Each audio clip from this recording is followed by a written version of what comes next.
சென்னை வானிலை ஆய்வு மையம் அறிக்கைகள். தெற்கு கேரள கடலோரம் பக்கத்தில் தென்கிழக்கு அரபிக்கடலில் ஒரு காற்று சுழற்சி இருக்கிறது. அதேபோல தென்கிழக்கு மற்றும் அதற்கு அருகிலுள்ள தென்மேற்கு வங்கக்கடல் பகுதிகளிலும் பூமத்திய ரேகை அருகிலும் மேலடுக்கு காற்று சுழற்சி காணப்படுகிறது. இன்று தமிழகம், புதுச்சேரி, காரைக்கால் பகுதிகளில் பெரும்பாலும் வறண்ட வானிலையே இருக்கும். அதிகாலை நேரத்தில் சில இடங்களில் லேசான பனிமூட்டம் இருக்கலாம்.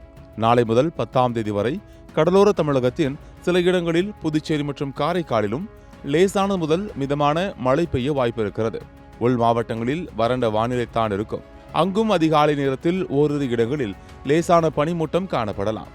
மேலும் இன்று முதல் 7ஆம் தேதி வரை தமிழகம், புதுச்சேரி, காரைக்கால் பகுதிகளில் ஒரு சில இடங்களில் வெப்பநிலை வழக்கத்தை விட 2 முதல் 3 டிகிரி செல்சியஸ் குறைவாக இருக்கும்.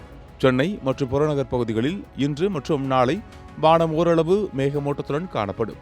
அதிகாலை நேரத்தில் சில இடங்களில் லேசான பனிமூட்டமும் இருக்கும்.